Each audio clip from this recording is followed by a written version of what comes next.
Hello, everybody. Thank you for your patience. Zoom continues to be just a thrill a minute. And we now have an audience that's watching remotely, so that's always good to get everybody on the same page, so to speak.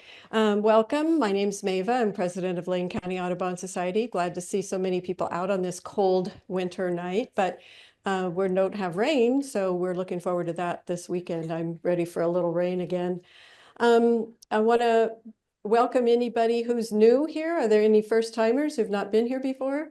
Great. Really nice to see some new faces. We're very glad to welcome you here. We're a friendly group and we love birds, but we like almost anything to do with nature. That's why we have these programs where people have traveled and enjoyed nature in very, very many places.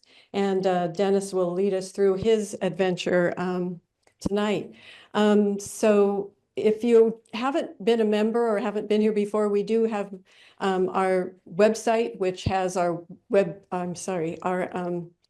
newsletter and activities on the website. You can pursue going on a bird walk or the programs like this or some other activities. In the spring, we're going to have a bike path cleanup. So things like that are in the works as spring comes around. So right now, I want to introduce Dick Lamster, who's going to introduce Dennis Arendt.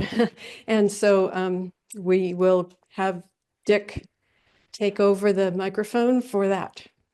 Butcher, baker, canvas maker, nursery rhyme not describe Dennis. However, he is a husband, 53 plus years, father to 2 daughters, grandfather to 2 granddaughters, teacher, principal, artist, gardener, volunteer with many, many organizations. Last but not least, he's a birder. Started birding in 1974, before most of you were born. How come they laughed? Been to 30 plus countries looking for birds and other things, sampling the food, I know that. His life list is now 4,002 birds. He says his next goal is 4,003 birds. Dennis was born in Chicago, attended Notre Dame and other colleges, has a BS and an MS. Moved here in 1975 and he stayed. And we probably all know why. It's a great place to live. Topic tonight is birding is good for you. For a guy has been birding for 50 years, been in over 30 countries, has over 4,000 birds on his life list. He must have something good to share. Please welcome Dennis Arendt.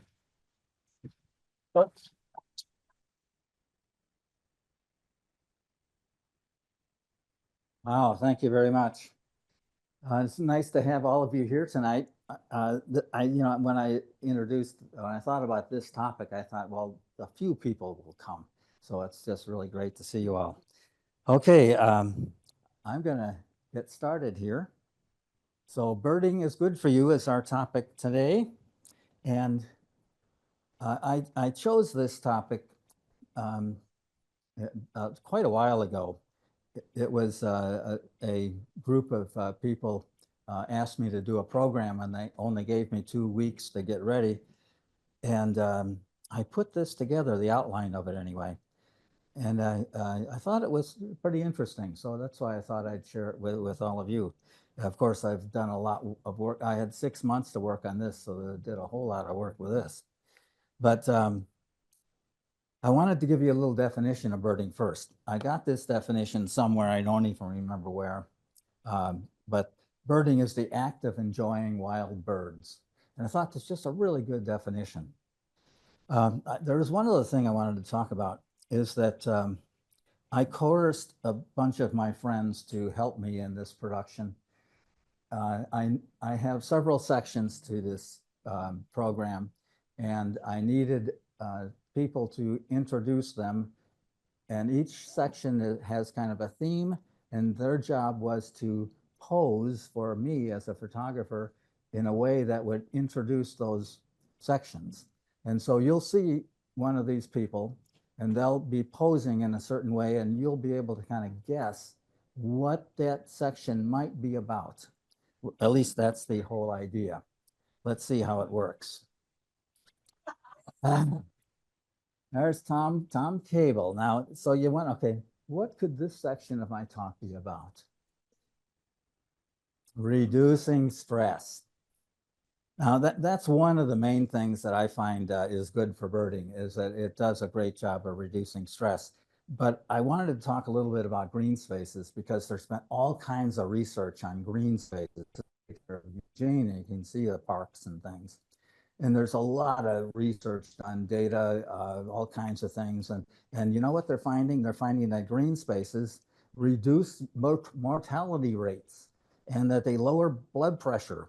And there are even some studies that show they lower cholesterol and even lower the incidence of type 2 diabetes.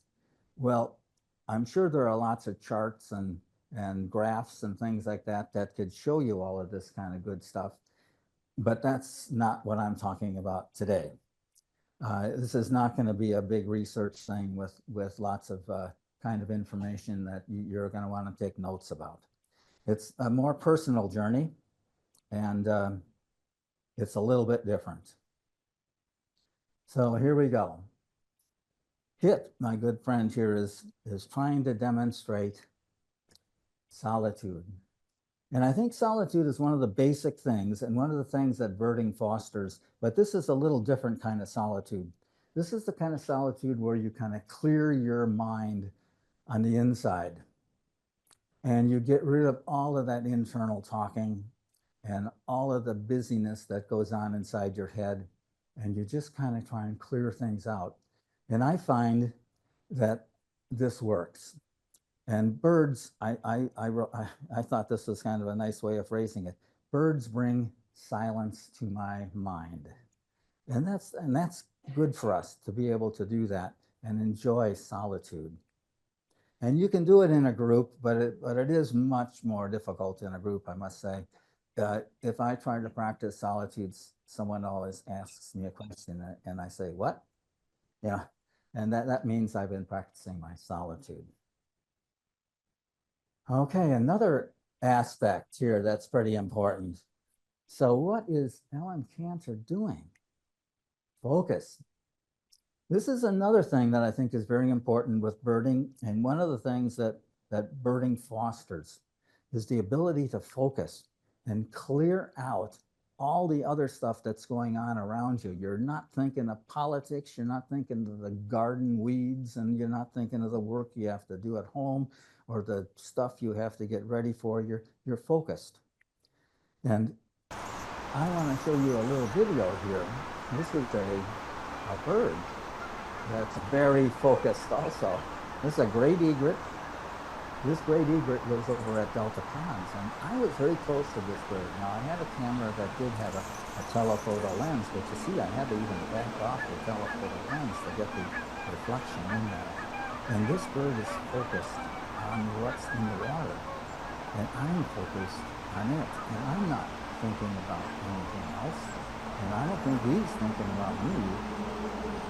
And this isn't a National Geographic film, so don't expect this bird to go grab a fish or anything like that. This is just here to kind of show you, oh, well, it does, well, maybe it will get a fish.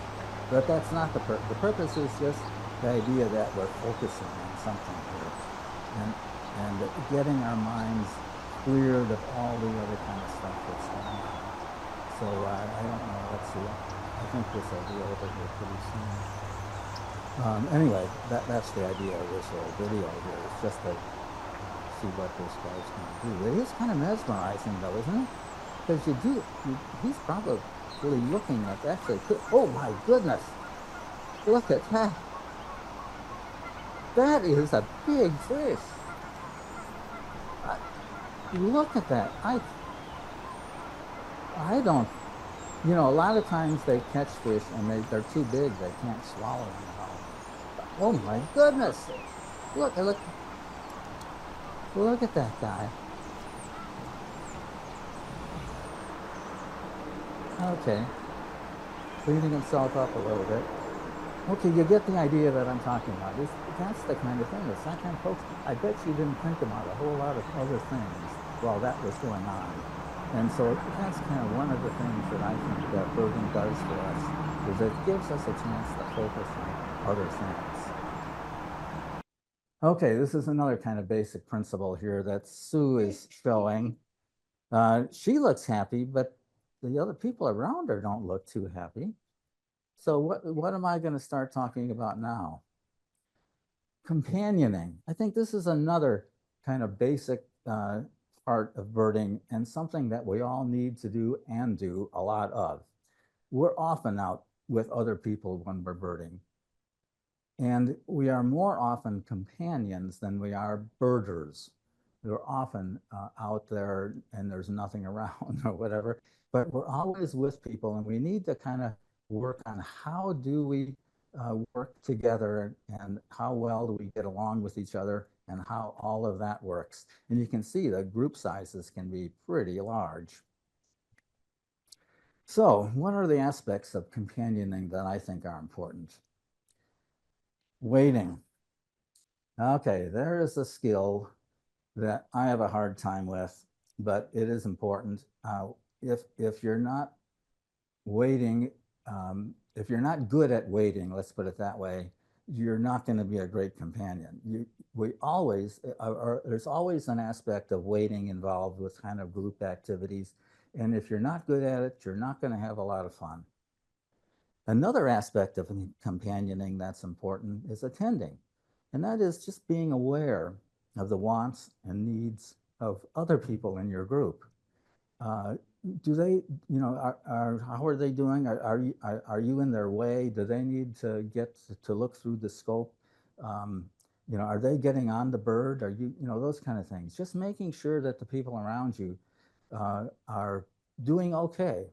And that's a skill that birding helps us get better at.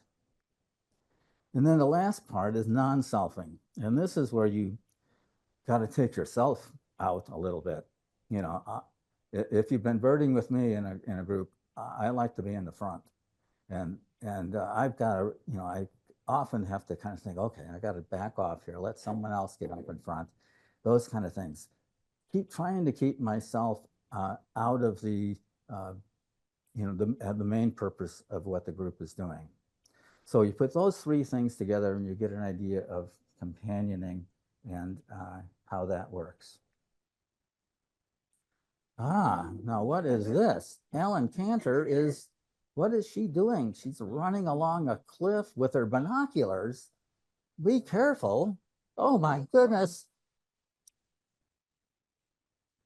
Oh yes, physical activity. That's another strong point of birding. I mean, there's a lot of physical activity involved in birding. I mean, you're hiking through trails for long distances. Sometimes you're really going up steep trails and the humidity is 95% and the temperature is near 100, and you're sweating and you're climbing up things. It's not an easy trail, and you're getting a lot of exercise. Even if the trail is nice and level, you're still doing quite a bit. And sometimes you're at high elevations, and so your heart rate is getting up, and you're getting some unusual activity. And here's a very steep, muddy trail where you could easily slip, and so we're helping each other to get up here so no one gets hurt. And some trails are so steep, they actually put in some stone steps. Well, that's nice, but that's still climbing steps. And sometimes they're real steps. This is a platform on the top of a big ceiba tree, and there's a lot of stairs to get up there. And we would go up there before sunrise, so we'd be up at the tops of the trees to be able to see the birds at that level. And then sometimes the cars break down and you got to walk. This wasn't our car, but anyway, this does happen. We couldn't get around them, so we did have to kind of wait for a while, but I don't think we walked too far. Okay, another section here. What is Sue trying to demonstrate here?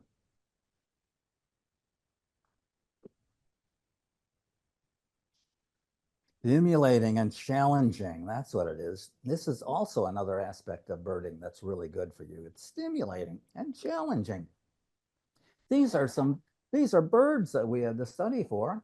Now I put these 2 pages together for one of the books. I make a little book for every trip we do, and And I have a lot of field guides, and I photograph the field guides, and then I cut the pictures of the birds out of the field guides, just the ones that I know we are possibly going to see. So I don't have to go through the whole book. And this really helps with studying too, because I look at these and I try and figure out what these are. But you get an idea of how many there are. This is one trip to Ecuador in 2010. And these are the hummingbirds that were possible for us to see on this trip. And so we studied for these. We studied the males and females, and the different color backgrounds on some of these pages have to do with the elevations that the birds are found at. So a lot of information went into this. And it just gives you an idea of the amount of work that goes into planning these trips and studying for them. This is a page, I actually had to make my own field guide for Brazil. I went to Brazil in 2004, there were no field guides. And so I also took photographs from a big double volume, unabridged dictionary size set of books, and put them into a smaller book and put on all the information, how they behave, what their sounds are like, and so forth, and tried to learn them. Yeah, this is another page from one of my books. Just phenomenal birds, all different colors, and study, learn them. These are just the high elevation tanagers. Beautiful birds. Oh, what do we have next here? Oh my gosh. Judy, what is going on? Oh, she's going overboard here with her demonstrations of what's coming up next. Moments of awe. Yeah, that's another part of birding that's just fantastic. I mean, you're out there and you have these amazing things to make you feel like you're pretty special. Torres del Paine National Park in southern Chile. Amazing place. That lake in front of you there has icebergs in it. Iguazu Falls at the border of Brazil and Argentina. And this is just one small part of the falls. It's more than a kilometer, the whole distance of the fall. It's just an amazing place. Kilimanjaro, this is Amboseli National Park in Kenya. Beautiful photograph of the mountain and the elephants in the foreground. Abra in Peru. Those mountains you see there are over 20,000 feet high. Where the photographer is standing is a little over 15,000 feet. And it was a beautiful day up there. I mean, some days it can be clouded in and rainy and windy, but it was gorgeous up there. El Yeso is the reservoir outside of Santiago, Chile. There's a road that goes in beyond the reservoir, and you get right into the heart of these mountains. These are the Andes, of course. These peaks are all 20,000 feet and higher. Aconcagua is about 30 miles away. That's 23,000 feet high, the highest mountain outside of the Himalayas. And there's also crazy things that can do. Fawn-breasted brilliant. I'm sure you could. It was fighting with another fawn-breasted brilliant, and we were watching it. They fought each other and stabbed each other, and it was raining, and they were wet, and it was cool, and we thought they were going to kill each other.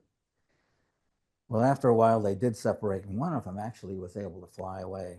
Oops, the other one we picked up, and we brought inside, and we warmed it up and fed it some sugar water, and after about 30 minutes, it too was able to fly away. But just an amazing event to see. What's the next? Larry, what are you trying to demonstrate? Amazing birds.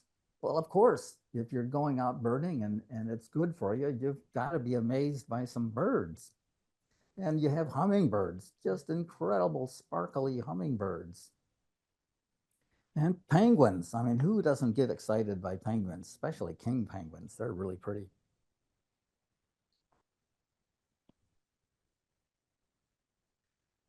Yeah, this is a hummingbird that's found in southeast Brazil.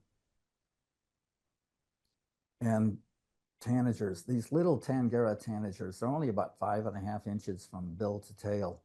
And they're just glorious, beautiful birds. And sometimes you get great photographs of them. And then, of course, you've got ocean birds. This is one of the largest albatrosses.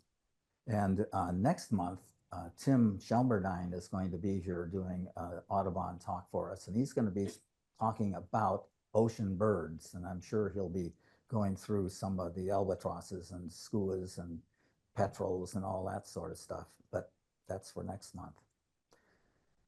Beautiful tanagers.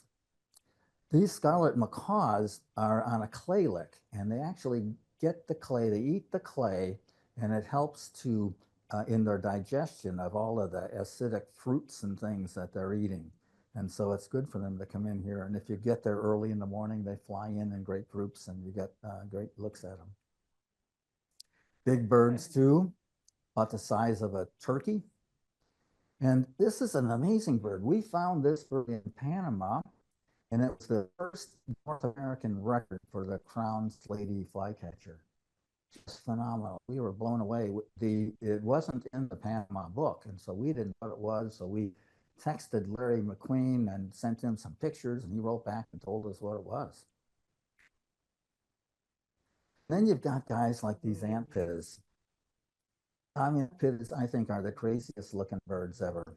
I mean, who would design a bird to look like that? And this guy just poses for you. Now, this isn't a bird that's being fed or anything. He just came out and wanted to show off. And they hop around sort of like a robin. They don't walk. But look at those legs and big feet, and they're just the craziest things. And then you have birds like guinea fowl. Now, I don't know why we don't have more of these in the United States. I just think people would love to have these running around their yards, better than chickens. But boy, they're so pretty. Now, this is a bird I'm going to tell you a little story about. This is a red-ruffed fruit crow, but it's a very valuable bird. Those feathers on its chest there and throat are used in fly tying. And the flies that they tie using these very expensive feathers, they don't use for catching fish. They tie these elaborate flies, and then they put them in frames and glass covers, and they hang them on their walls. And this is, you can hear this little video of this guy. You can just see all of these feathers. I don't know how many feathers are in there, but I'm going to show you some pictures I took off of eBay where these feathers are for sale. Now, I don't know. I'm sure that the people who are selling them are going to tell you that they're, captive birds or something like that. I don't know. But these feathers here, you spend $100 for each set of 6. That was the cost on eBay. And then just a couple of weeks ago, I went back on eBay and I found this.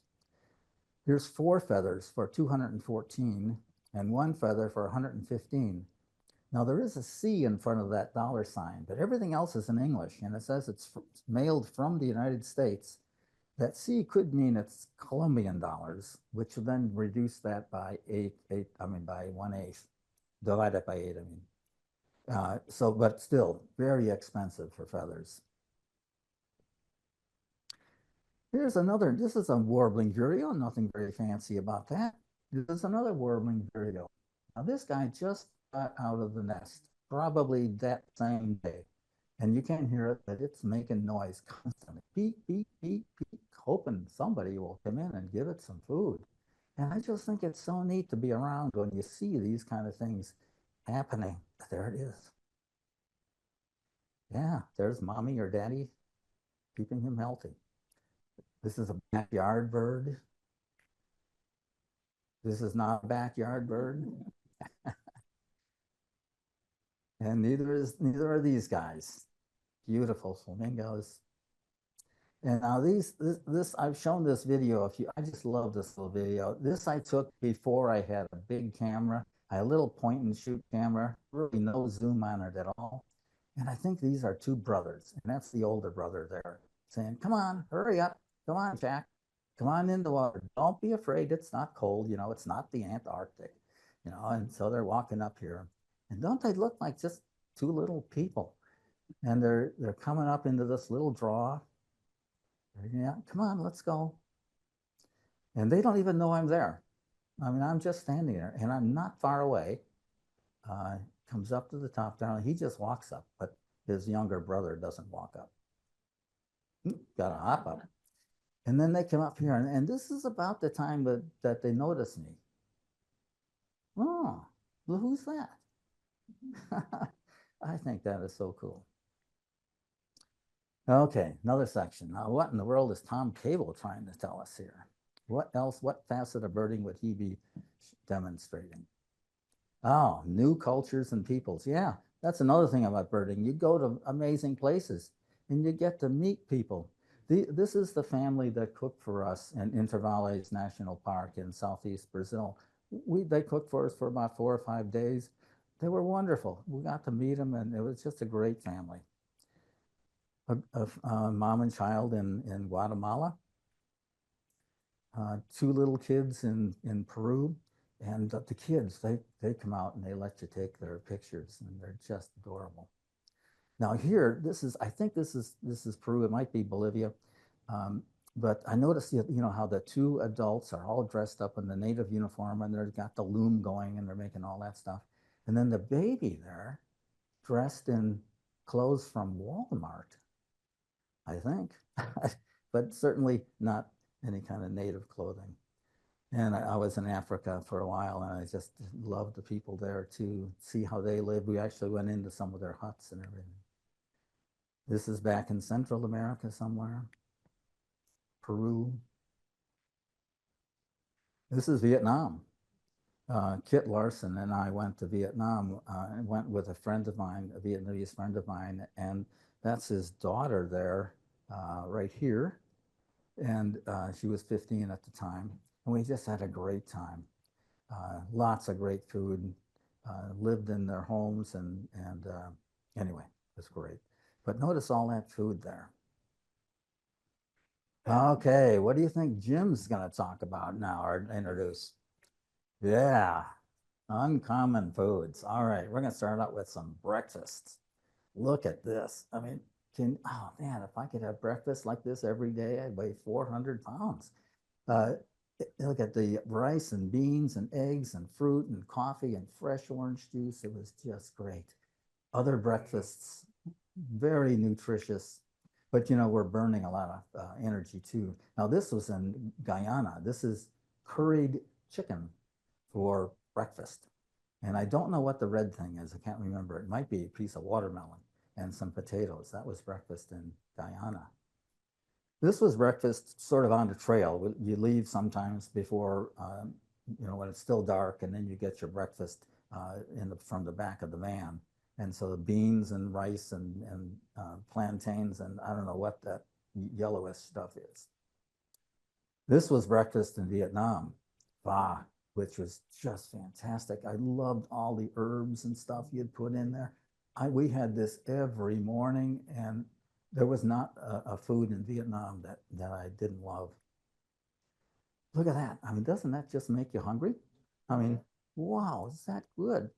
Often, here's some chicken in our mushroom sauce and all kinds of great stuff. I mean, the food was just great. Good mixture of stuff. And this was a salad. Oh, great. So great food almost everywhere. I think this was in northern Colombia. I don't think they knew what a vegetable was up there. It seems like you get fish with rice or smashed plantains or something. And if there was anything green, it was not on the plate. We had a buffet in Guyana, and I have this one in here just to illustrate some unusual foods. In the middle there, that middle dish with the spoon lying in it, that paca. Paca is a rodent, a little bit smaller than a capybara. It has stripes on it and a short little tail, and they eat it for food, and it was good. We also stopped at a German restaurant somewhere in Colombia. We had red cabbage sausage and potato pancake, and oh yeah. So it's not all rice and beans. This was typical soup. It was, you know, lots of chicken and corn. And just remember this, because I'm going to, later on, I'll talk to you about another soup that I had. We ate a soup like this with no silverware. I'll tell you about that later. This is Vietnam. Those are freshwater shrimp. And we ate those with chopsticks. And you eat the shells and everything. You just chew them up. They're not like the shells on shrimp that you buy at the market here. They are chewable. And these have shells too, but you don't eat those. But I give you an idea how big those snails are. Those are chopsticks that are lying in the plate. So you get an idea. Yeah, and I tried everything. So I did eat at least one of those.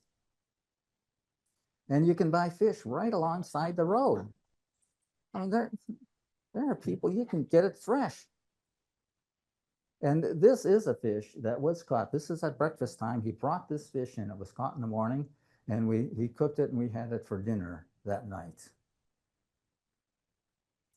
Ah, another section here. Ah, Kit, what is Kit trying to demonstrate? What's coming up next? Oh, inspiring stories and locations. Oh, okay. He does look inspired. Well, this is a map of the Panama Canal. And the Panama Canal, as you know, goes from the Caribbean to the Pacific. And so a lot of people think it goes from the east to the west, but it doesn't. It goes from the northwest to the southeast. This is the canal right here. It goes right through there and out that way. And I'm going to talk a little bit about Pipeline Road, which is right here.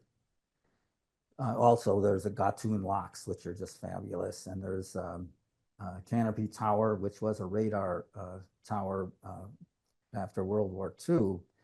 It's now a wonderful lodge where you can stay and have a great time.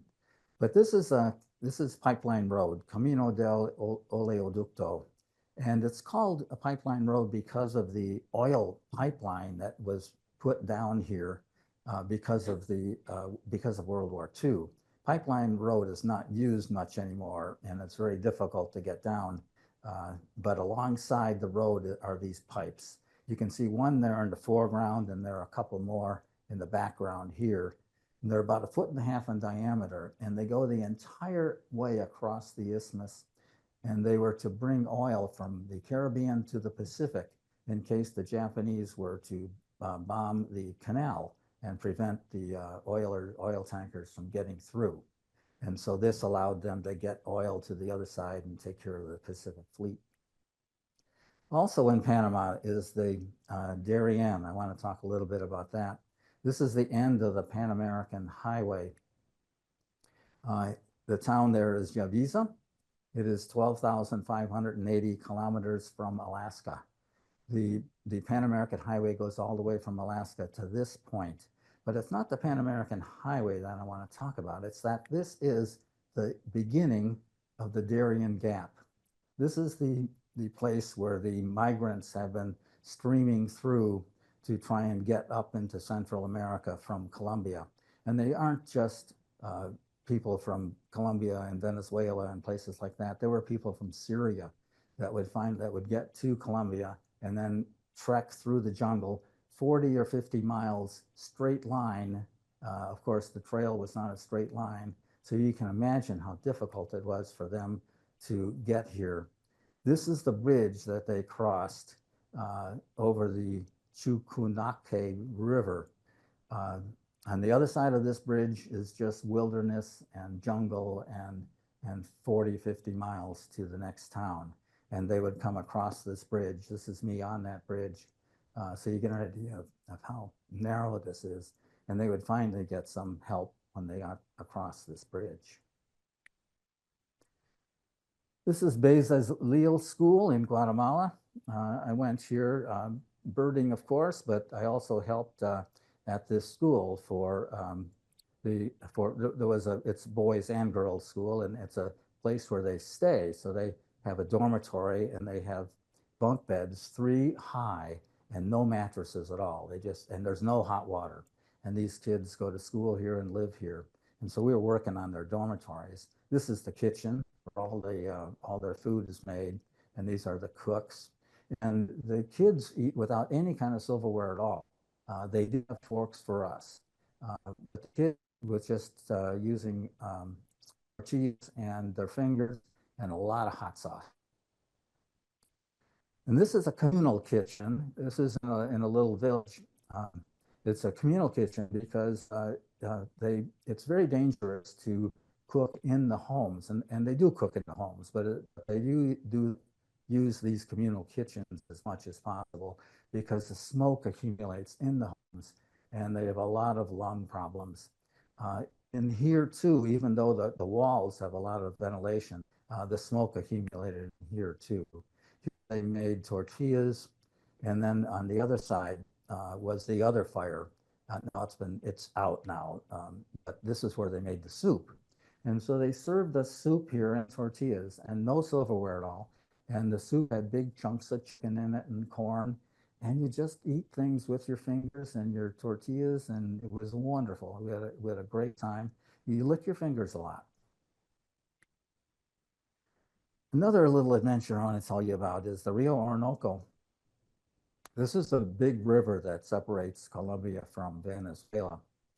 And there's several, I mean, all the rivers down there are huge, but this is on the Orinoco. And this is sort of the LTD bus for the local area. There are no roads, there are some roads, I shouldn't say that. There's no way to get here though, except by boat or airplane. And so everybody relies upon boats. There are some streets in the villages, but there's no real roads connecting villages. And this is one of the islands in the Orinoco. And I have this in here just to give you an idea of the rise and fall of the water. This is the dry season. And at the wet season, the water gets high enough to almost cover those rocks. You can see that the top part of those rocks is a different color. Well, that's the part that will show during the wet season. And this is well, our boat going down the Orinoco. And I think you'll see Roger in front of me. That's Colombia on the left side there, and ahead of us, and on the right side is Venezuela. And we were able to get several birds on our Venezuelan list because we saw several along the river here, and we were able to add those to our checklists. Many of the people still use dugout canoes. We saw them used quite a bit, and you can see that board on the back. They'll attach a motor to that so they can get around, but they don't all have fancy boats. Most of the people do though. These are the kind of boats they would use. The families would bring supplies into town to sell, and they'd pick up supplies to take back to where they live. But this is the reason we went down the Orinoco. This is the Rio Orinoco spine-tail. Very rare bird. I don't know exactly how rare it is, but let's say it's very hard to see. It's found in the delta area of the Rio Orinoco, which is in Venezuela, very difficult to get to. And this bird we found on an island in the Orinoco that happened to be on the Colombian side. And so we were able to go onto the island and find this amazing bird. The Galapagos Islands, another place I want to tell you a little bit about. Of course, we saw some wonderful tortoises, and we saw a lot of the Darwin finches, the vegetarian finch, and the large cactus finch, and many other birds. The captain of our boat, we were on a boat for about a little over 11 days. And the captain we hardly ever saw because we would travel from one island to another at night. And the captain was up, taking care of the boat. And in the daytime, he was sleeping. Well, one night, 2 o'clock in the morning, he saw something and woke us all up and said, "Come on upstairs, you got to see this." This was Wolf Volcano on Isabella Island, and it exploded that evening. And so he cut the engines and we just sat there and watched this volcano. It was like a fountain of lava flowing down the side all the way to the ocean. It was just like one of those things that you see on television. I mean, this fountain of lava sloshing up all over the place. It was just an amazing sight. But of course, you go to the Galapagos Islands to see blue-footed boobies. Everybody wants to see blue-footed boobies. Well, there are 4 species of boobies on the Galapagos Islands. There's the blue-footed booby, And you got the green-footed booby, which is sometimes called the Nazca booby. And then you've got the red-footed boobies. And then the final booby is the yellow-footed boobies. Yeah, these are two friends from Great Britain that were on the trip with us. Well, now look at that. Now it's me trying to demonstrate what's coming up next. A little summary here. Okay, to kind of backtrack here, basic theory was the skills that we need: solitude, focus, companioning. These are skills that you can learn better through birding. Birding fosters these kind of things. You've got to get good at them. And when you're good at them, then the adventures, the moments of awe, the amazing birds, the people and places, they all start.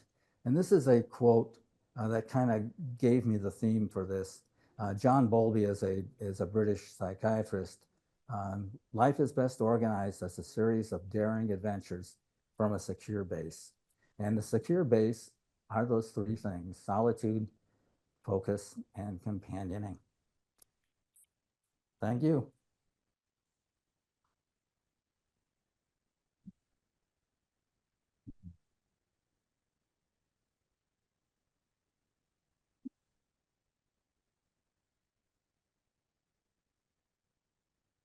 Any questions or? Yes. Depends on what you mean by young. The question was, did I start birding when I was young? And well, no, then I wasn't young. I didn't start birding.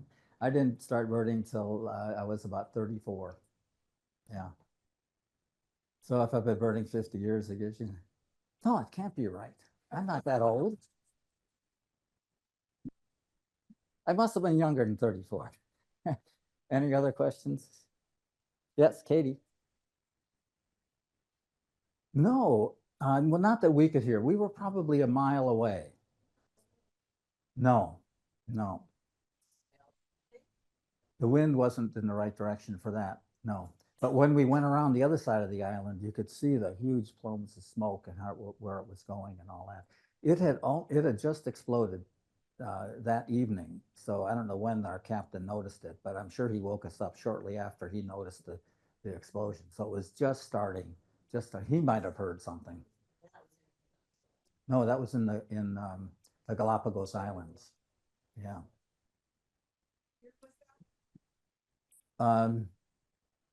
Geez, now you're gonna make me think. When was I there?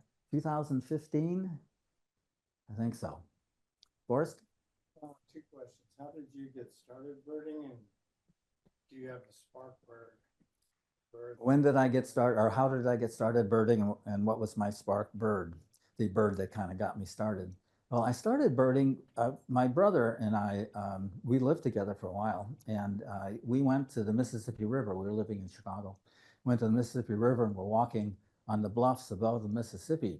And I had binoculars in my backpack, and we were hiking all around, and down below me, I could see these birds flying over the river. The Mississippi's a mile wide there. And it was just fascinating me. And so next time we got to a town, I bought a bird book, and I just started looking at the bird book, and I discovered I could remember pretty well from seeing a picture of a bird, what its name was later on. And so it became. No, it was the Golden Guide. The Golden Guide. I still have it.